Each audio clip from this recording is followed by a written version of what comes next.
आगे बैल दिखात नहीं के का अनहर जैसे धक्का मार के चल जाता। Sir sorry.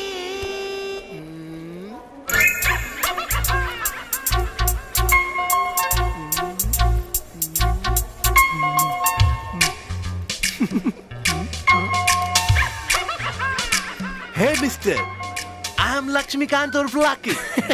Sir, I am Chatulal, Thakur साहब का ड्राइवर। लाई दी, चली। महालंट? सर, I am Chatulal, not a महालंट। What is the meaning of Mr. Mahalant? महालंट means महा। छोड़ी चली। आई चली। Hey Mr. चाटूलाल। यस सर।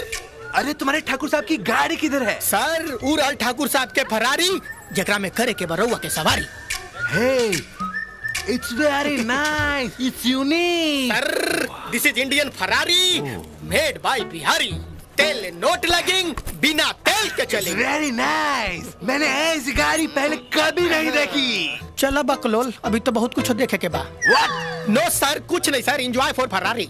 अरे सात समुंदर पार एक गधा बिहार में आ गया, देखो बिहार में आ गया। कितना मजा आ रहा है सर? बहुत बढ़िया। सर, साइलेंस। मजा लो बिहार के। का भाई लोग? अभी तक आयल ना ससुरा, पता ना कब आई। लुंगी बिछा के ए मुन्ना, जौन समझौनी तोरा के समझ में आ गइल बा ना? हाँ, सब समझ गए बानी। नारा।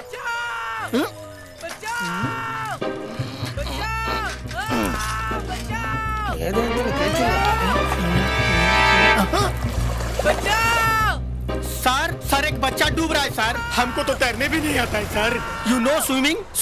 Yes. प्लीज सर बचाइए सर, मर जाएगा बच्चा सर, मासूम बच्चा सर।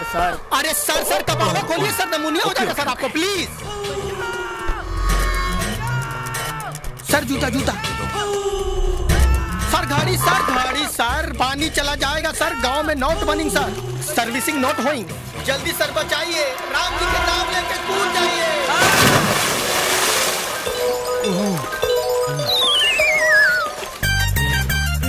Oh no!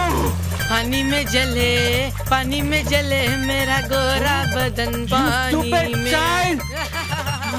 Stop it! He made me fool! Oh! No water!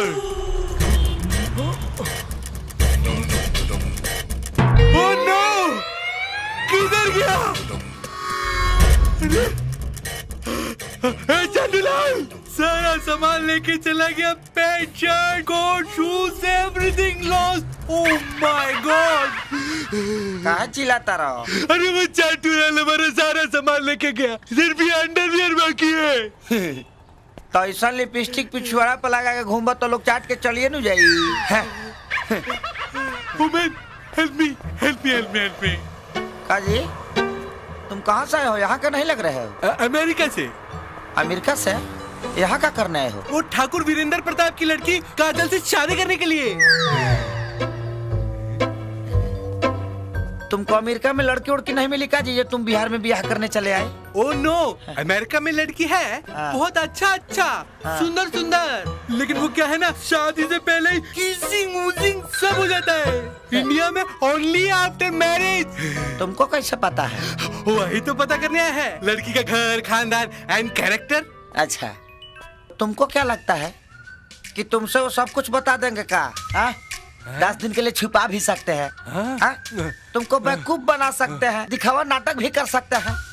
बात में तो तुम्हारी दम है, तो हमको क्या करना चाहिए? मेरे पास एक आइडिया है।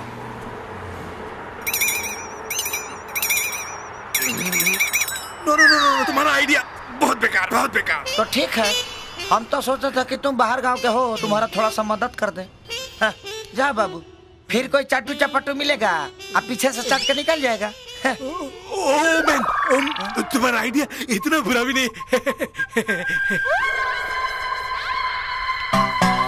हम तुम्हारा फ्रेंड बनकर मदद कर सकते हैं। Thank you. तुम मेरा फ्रेंड बनेगा ना? पक्का। मगर हम ऐसे कैसे जाएगा? एगो काम करो, जब तुम फरंट बोलिए दिए हो तो हम तुम्हारे मदद तो कहिए देंगे।